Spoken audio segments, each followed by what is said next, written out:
Pemirsa, Mahkamah Konstitusi lewat putusan sidang merevisi ketentuan ambang batas parlemen atau parliamentary threshold. Hasilnya, pada pemilu 2029 mendatang ambang batas 4% agar partai peserta pemilu mendapat kursi di DPR dinyatakan tidak berlaku.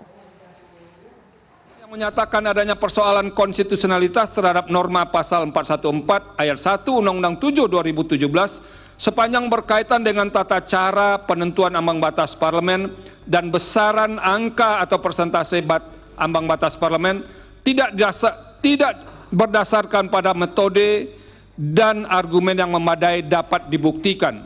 Namun terhadap petitum yang menghendaki adanya pemaknaan terhadap norma akuo menjadi partai politik peserta pemilu harus memenuhi ambang batas perolehan suara efektif secara nasional untuk dilakukan dalam penentuan perolehan suara anggota DPR dengan ketentuan besaran sebagai berikut.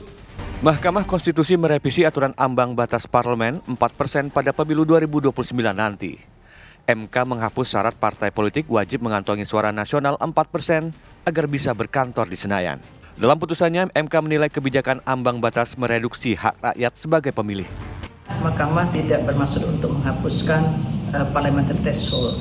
Tetapi Mahkamah di dalam amar putusannya itu menyatakan untuk threshold, parliamentary threshold terkait dengan pemilu 2024 tetap sah berlaku karena memang tahapan pemilu untuk 2024 ini belum selesai. Tetapi Mahkamah kemudian menegaskan dalam amar putusan bagi pembentuk undang-undang untuk melakukan perbaikan terkait dengan ambang batas parlemen atau parliamentary threshold itu sekaligus berkaitan dengan persentase ambang batas tersebut supaya pemilu ke depan itu tidak menimbulkan disproporsionalitas yang tinggi dalam sistem pemilu yang proporsional.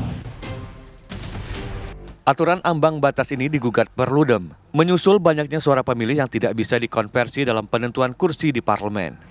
Putusan ambang batas ini pun disambut sejumlah partai yang terancam gagal menempatkan kursinya di DPR. Tim TV One mengabarkan.